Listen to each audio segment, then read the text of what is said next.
des échanges commerciaux entre le Mali et la Turquie est passé de 46 milliards de francs CFA en 2018 à 156 milliards en 2023. Une information issue de la grande commission mixte entre les deux pays tenue à Ankara. D'autres détails dans ce 13h. Nous sommes à quelques heures de la clôture des travaux de la phase régionale du dialogue intermalien. Des discussions sans filtre se poursuivent entre les différents groupes de travail. Nous irons au Palais de la Culture à Amadou en Patéba pour vivre l'atmosphère. Merci d'avoir fait le bon choix de nous suivre. Bonjour et bienvenue à tous.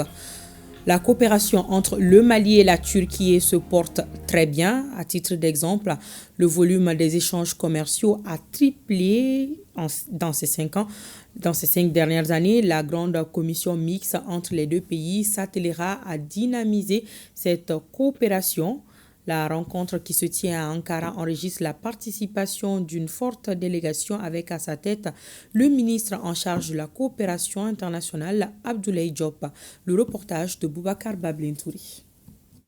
Au-delà d'une excellente relation diplomatique, politique et de défense entre le Mali et la Turquie, les deux pays veulent renforcer cette fois-ci leurs relations dans le domaine du commerce.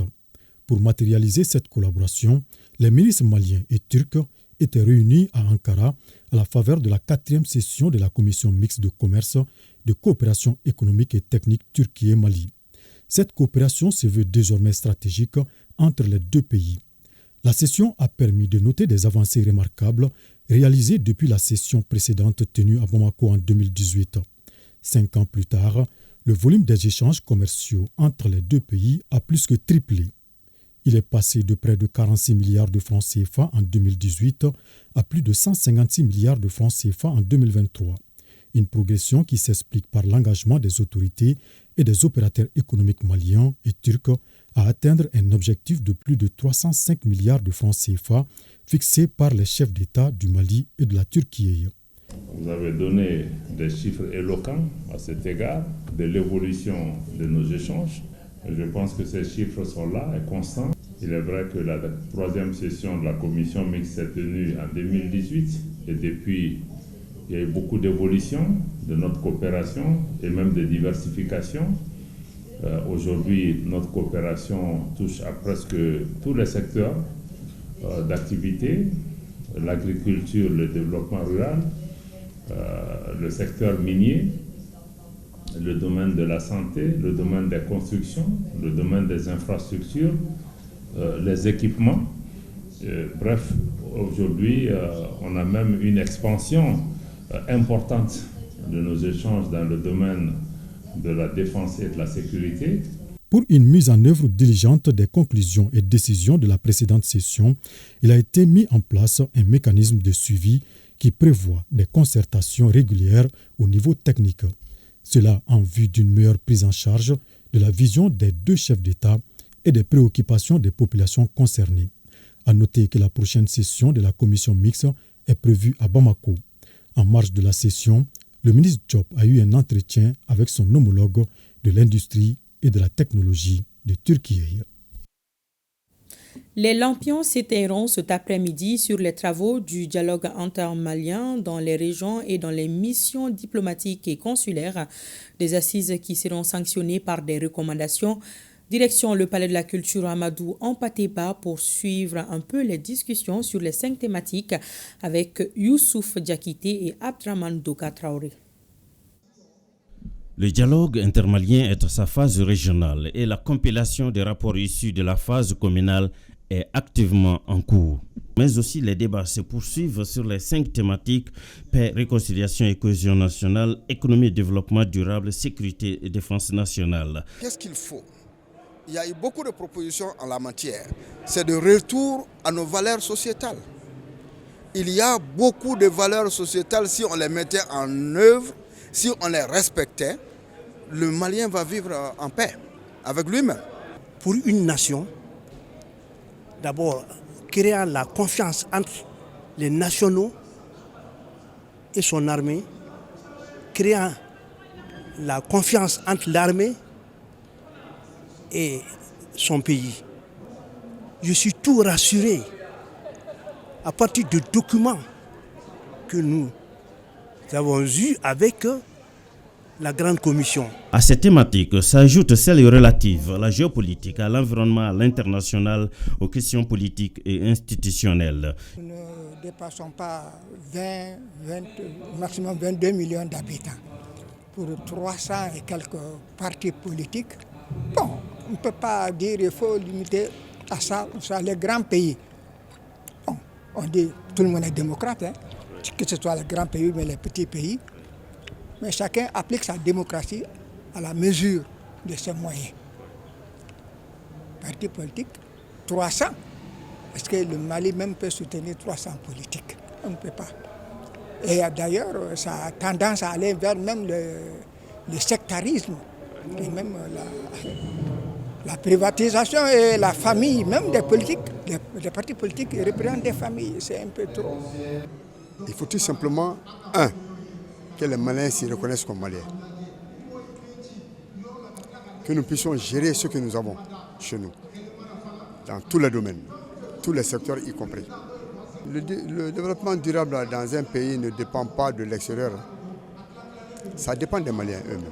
Tous les groupes thématiques sont unanimes que c'est seul ce dialogue qui peut définitivement tourner le Mali vers une paix durable et un développement endogène qui répond aux aspirations du peuple malien.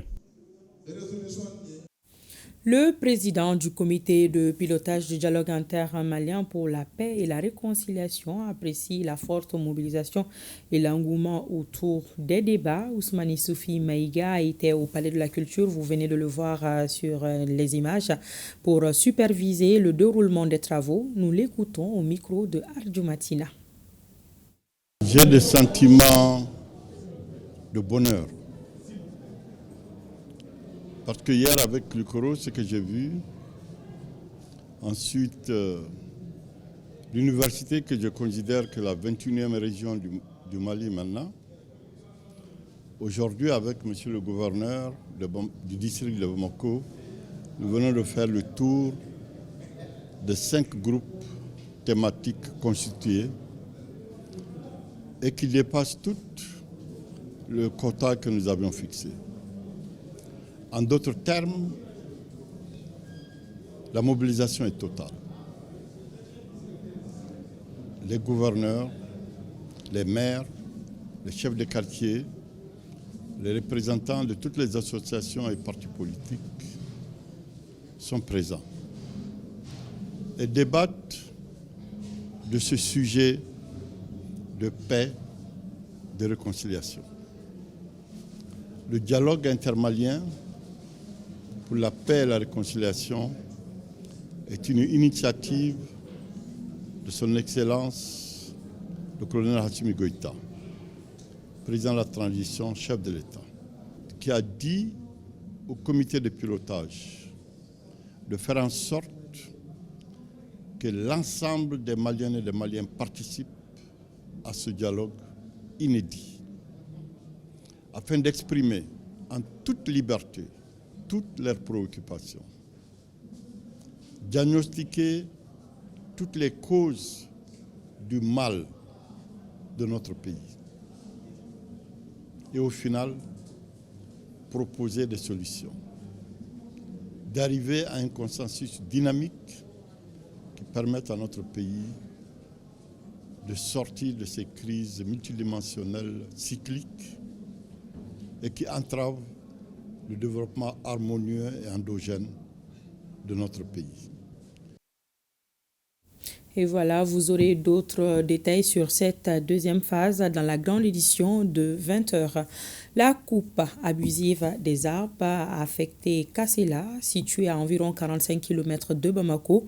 Le ministre de l'Environnement, de l'Assainissement et du Développement durable, Mamadou Samaké, a effectué une visite pour constater de visu les dégâts causés dans la Faya. Agibou Koulibaly et Toumani Diabaté nous en disent plus dans ce reportage. C'est sous un soleil de plomb que le ministre de l'Environnement, accompagné d'une délégation, est arrivé à Kassela. Et sur place, c'est la consternation vu l'ampleur de l'abattage sauvage des arbres. Des tonnes de troncs joncent le sol, témoin silencieux d'une catastrophe écologique en cours. Ce que nous avons découvert ici dépasse vraiment toute imagination. On pouvait tout penser que, sauf à ce que nous voyons ou ce que nous avons découvert sur le terrain ici. Et à 40 km de Bamako, dans la localité de Kassela ici, une partie des populations s'adonne à des activités illégales, illicites, à ciel ouvert. Ici, il s'agit de l'exploitation frauduleuse du bois et du charbon du bois venant de la forêt classée de la Faya. Le ministre Samaké a exprimé son indignation face à cette situation désastreuse pour l'environnement. Mais au-delà de la consternation, Mamadou Samaké a également pris le temps de prodiguer des conseils à la population de Kassela, appelant à mettre fin à l'acte d'incivisme qui constitue la coupe abusive des arbres. Tous ceux qui sont impliqués de près ou de loin, que ce soit en tout cas, y compris à l'intérieur des services techniques, tous ceux qui sont impliqués dans ce trafic frauduleux du bois venant de la forêt classée, en tout cas vont répondre à la loi, conformément aux procédures en la matière. Les mots du ministre résonnent comme un avertissement urgent. En effet, il est impératif que chacun prenne conscience de l'importance cruciale de préserver notre environnement. La forêt de la Faya, autrefois luxuriante, ne doit pas être condamnée à disparaître sous le coup de l'avidité et de l'irresponsabilité.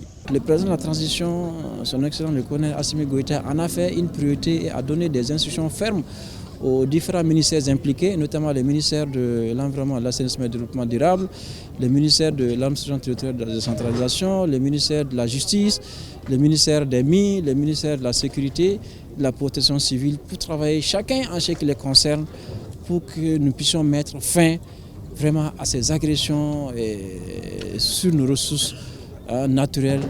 Le temps est donc venu pour la population de Kassela et pour chaque citoyen de prendre ses responsabilités envers notre environnement. Le ministre Samaké a clairement indiqué que des mesures seront prises pour mettre un terme à cette destruction écologique et pour sensibiliser davantage à l'importance de la préservation de nos ressources naturelles. Le gouvernement de la transition met à la disposition des commerçants détaillants de Gao 1500 tonnes de riz subventionné. Ce riz est cédé à 355 000 francs CFA la tonne aux commerçants. L'opération de vente lancée par le gouverneur de la région vise à stabiliser les prix du riz sur le marché, une manière d'aider les populations en ces temps difficiles. La cérémonie de lancement de la vente a eu lieu à l'Office des produits agricoles du Mali au PAM Gao en présence des représentants des commerçants détaillants et des consommateurs. Aliou Idrissa Maïga pour plus de détails.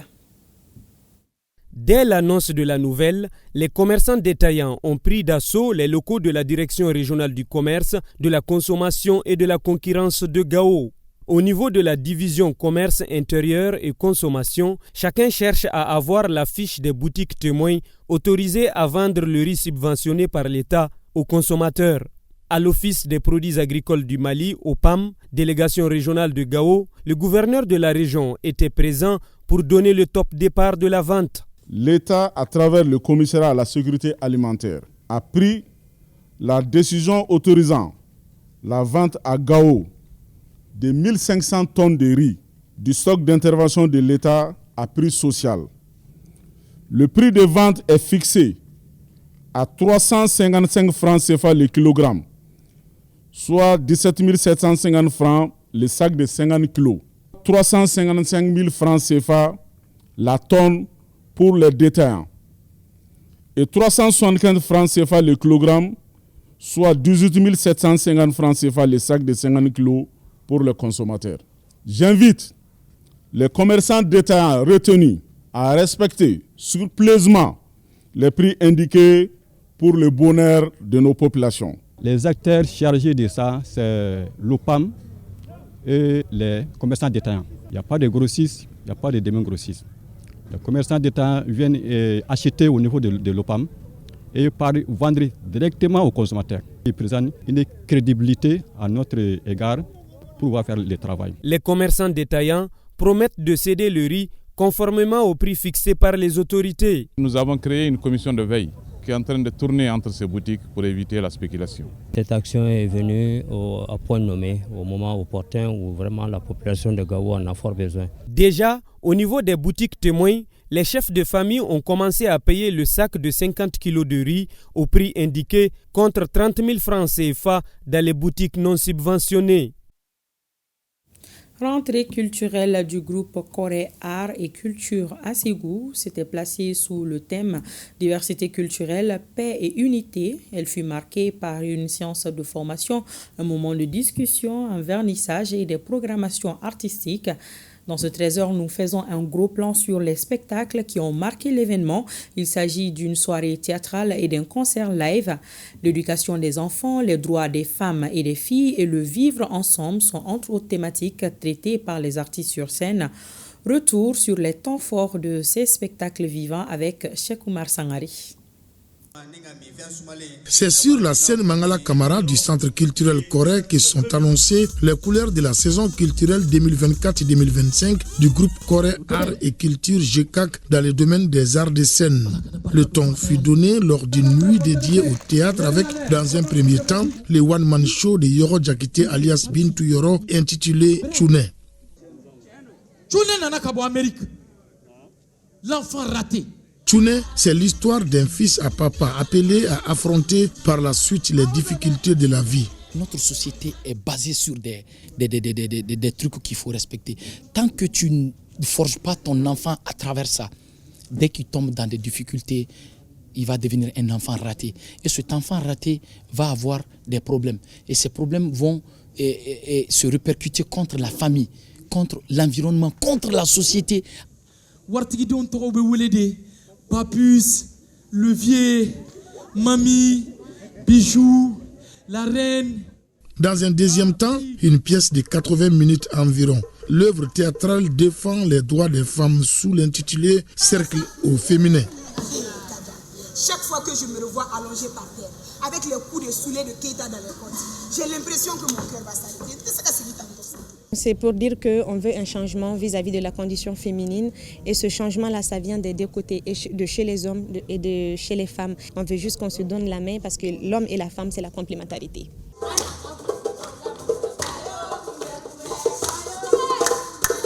Du théâtre scénique à la musique, la deuxième soirée fut consacrée à un concert géant. D'abord avec Chaka Boare, alias Dabara Junior.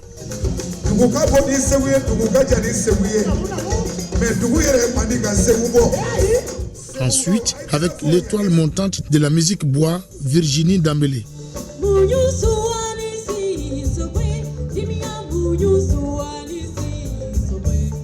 J'invite les gens à se donner la main et puis aussi et surtout à vivre dans la diversité culturelle.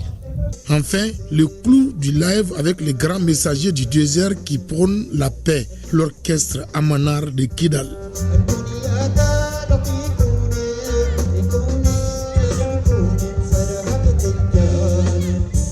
Toutes nos compositions ces dernières années sont basées sur la paix. On fait de notre mieux pour expliquer à la population, à éviter surtout l'amalgame et vraiment prendre les bons comportements.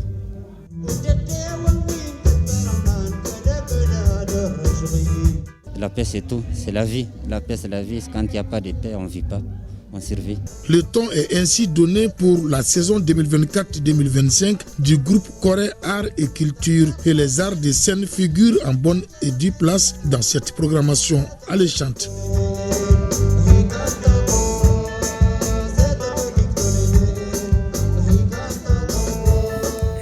Ce journal se referme. Merci de votre attention. À demain, Inch'Allah.